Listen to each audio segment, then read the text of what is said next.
Goodbye, Donald Trump. We're moving to Canada for real.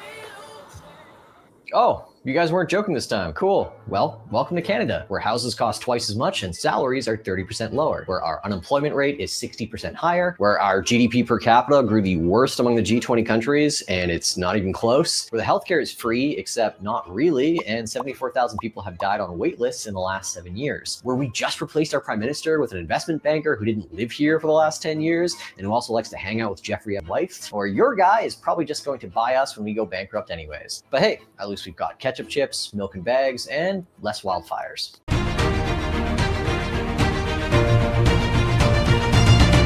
Welcome back, Warriors. It's me, Linda B. Thank you all so much for joining me here today. Canada, the 51st state. Could it be? Oh, we got a lot to talk about when it comes to Canada today. That's what we're going to talk about today on Chat with Me, Linda B. But before we do, don't you forget to smash like, comment, share, subscribe, hit all notifications so that you never miss the video that I post. Watch the video to the end. Now let's get into it. So I've been looking at the trends, and it looks like, of course, Canada is trending. And you already know they have a new prime minister by the name of Carney. He replaced every time I say Justin Trudeau, I want to say Justine. I'm trying so hard. He replaced Justin. I can't get this right. He replaced Justin Trudeau as the Prime Minister of Canada. And so he's an economist, banker by trade, and he's now the new Prime Minister. But I want to go over some things about Canada because a lot of people, it seems like people are leaving the United States to go to Canada. Well, Canada is very, very, very liberal. And I did not know the things that I'm going to show you in this video about Canada. Watch. Now, let me just say her language is foul. Okay, I'm going to have to do a lot of editing on this one. But I wanted you to hear her talking about Canada's healthcare because I've already heard good things about Canada's healthcare. That is free. But is it really? Today on How is Canadian Healthcare, I need an MRI to see if I have a brain tumor. And go ahead, guess when it is. Go ahead, guess. It's in 2026. 2026. My MRI to see if I have a brain tumor is in 2026. It's March 2025 right now. And if you thought this was bad, it's actually worse than you thought because the appointment where we decided that I need this MRI was in December of last year.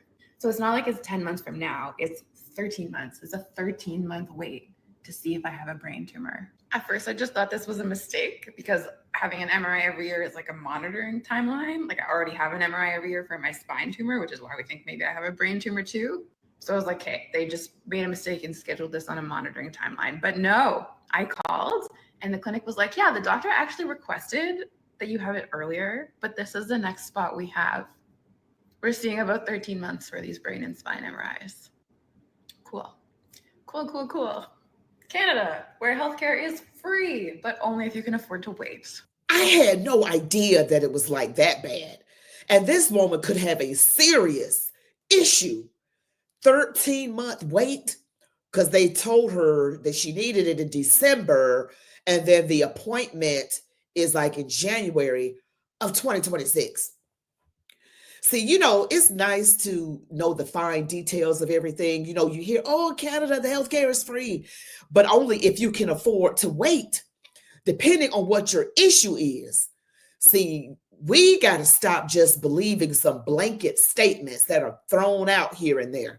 And now you got people that are so-called moving to Canada, which possibly may be our 51st state. Not sure. We've already got the Gulf of America. But let's just see how this could possibly go for those moving from America to Canada. Goodbye, Donald Trump. We're moving to Canada for real. Oh, you guys weren't joking this time. Cool. Well, welcome to Canada, where houses cost twice as much and salaries are 30% lower, where our unemployment rate is 60% higher, where our GDP per capita grew the worst among the G20 countries, and it's not even close, where the healthcare is free, except not really, and 74,000 people have died on wait lists in the last 7 years, where we just replaced our prime minister with an investment banker who didn't live here for the last 10 years, and who also likes to hang out with Jeffrey Epstein's wife, or your guy is probably just going to buy us when we go bankrupt anyways. But hey, at least we've got ketchup chips, milk and bags, and and less wildfires. Wow, that was a pretty incredible summation in under a minute. The people at the beginning holding up their passports saying goodbye America, well, said goodbye Donald Trump. See, people need to stop being led by the media and being led by their emotions. Did they even look at all the actualities and the facts of how life is in Canada? Or did they just let the media spew out propaganda and then they just ran with their feelings? Got all caught up in their feelings. See, emotions don't work. You need facts over feelings. I have this t-shirt that says facts over feelings. You all need to get some facts and stop being led by your feelings, because do investigative work. Do the work of a journalist. Okay, do the work of a real journalist and find out if everything that they're spewing out over the news is actually true. Because every time you really look into it, if you're going to be honest and not be pride-filled and stubborn, you will find that the media is spewing out a bunch of lies, propaganda. But let's just hear more about Canada. Now, here is something interesting. It says Ontario, Canada Premier Doug Ford. I can assure you one thing, we're going to make sure that we inflict. Well, let's just hear what he's saying right here. What are you saying? Not, but I can assure you one thing. We're going to make sure that we inflict as much pain as possible to the American people without inflicting pain on the Canadian population. Inflict pain. Well, you know, we've got prayer warriors here. Try to inflict as much pain as you want. It will only be what God allows, because God is in control. Inflict pain on us. You just need to be rebuked in the name of Jesus. We just rebuking you right now. But no, you're not inflicting any pain on us. It already sounds like your people have enough pain in Canada. They're already being inflicted with these long wait lists, with these serious health conditions, and the GDP and the employment rate and housing costing as much as it does. You guys are already in pain up there. And then you have unbearably cold weather. So well, enjoy. So looks like we have something else breaking from Canada. Well, this isn't really breaking. This was a couple of days ago. Canada just banned Tesla from their electric vehicle rebate program and has frozen $30 million in spending payments to Tesla in retaliation against the tariffs. Transport Minister Chrystia Freeland. Let's hear what she has to say. Our retaliation is going to be surgically targeted to create the maximum pressure on the White House to stop what the Wall Street Journal has described quite rightly as the dumbest trade war in history. An example of a measure that I will put in place as Prime Minister is 100% tariffs on Teslas. I think that should get some attention in the White House. 100% tariffs will get anybody's attention, but we're going to see how this goes. We're going to see how this goes. Now, prayer warriors, you know, we got to get to praying and stay praying every single day. Even if we don't do fast days, we still have to pray, pray, pray. God will hear our prayers. So I'm going to just look at a little bit more of this whole call, everything going on with Canada right now. Canada. Wow. This tariff business, guys, and people so-called moving from America to Canada, only to find out that they're probably going to be moving their A squares right back to America. Let's see how you enjoy moving up there when you got something going on and you got to be on a wait list. Let's see how much you enjoy those prices. But before we get further into this, we're going to pause for a moment for a word from Augusta Precious Metals.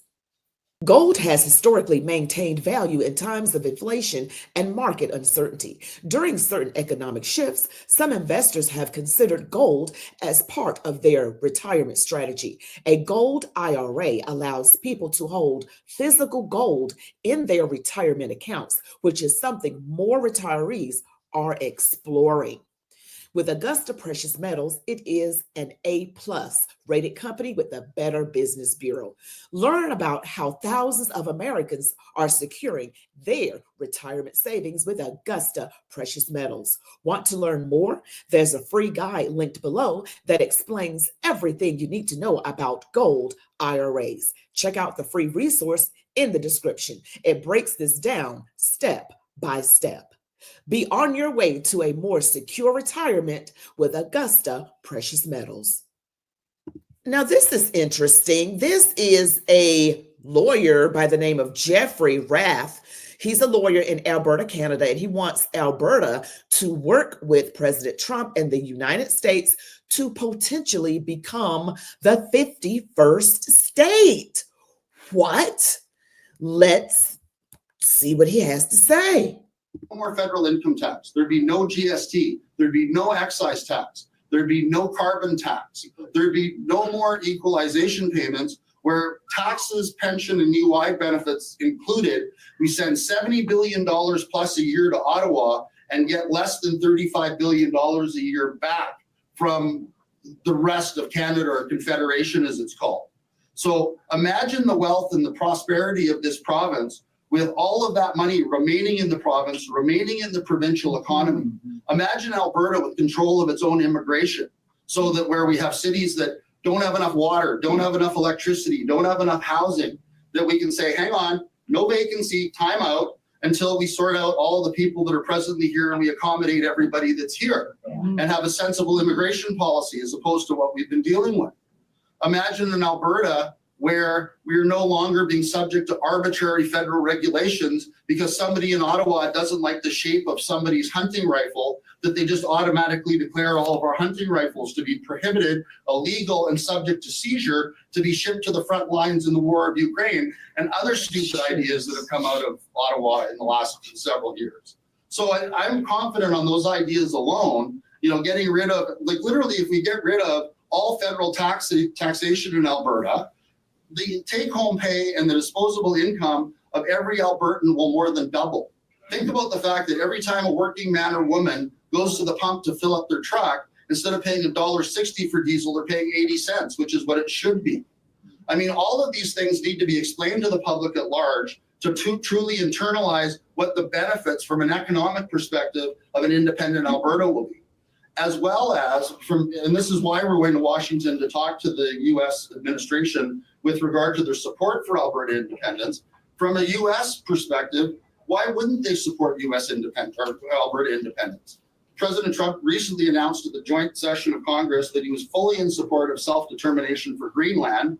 Surely we can hope that President Trump will also support self-determination for Alberta, because clearly it's in the U.S. interest to have a secure energy supply that isn't being subject to arbitrary regulation, production caps, emission caps, and all of these other things that Ottawa arbitrarily imposes on Alberta out of some misguided notion that anything we do in Canada is going to somehow offset all of the CO2 increases being put out by India and China, which dwarf all of our CO2 savings in Alberta and Canada on an annualized basis.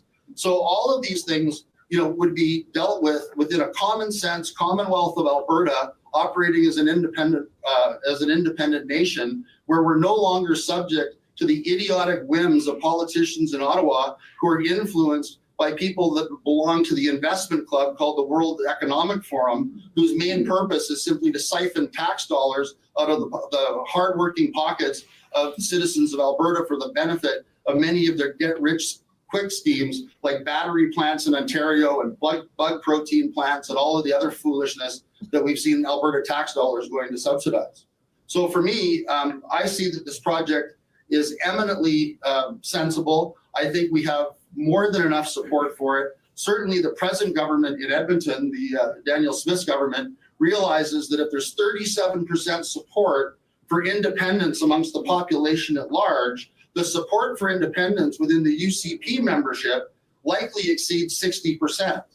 So, I think on that basis, the odds of having a referendum this year, thanks to Premier Smith, being forthright and coming forward and putting together a clear list of conditions for Alberta to remain in Canada to be considered by the future federal government to be decided again, probably without Alberta's input on April 28th, that we are going to have an opportunity to have a referendum this year. And I'm sure with all of us working together, we can finally have what we've all been working towards, which is a free and independent Alberta. So a free and independent Alberta wants to work with our administration here. So yeah, not having federal taxes would really much increase people's pay, doubling their pay. Paying half what they pay currently for gas sounds like a great idea to me. Now, you know, people, but they got a lot of problems going on in Canada. Don't forget that. A lot of problems. That young guy was just saying, oh, you know, our healthcare is not great. And that woman with the salty language is not great. You know, it's colder up there too, guys. Can't emphasize that enough. And things are just very, very expensive. But we've got people that want to work with us up there and people that do not.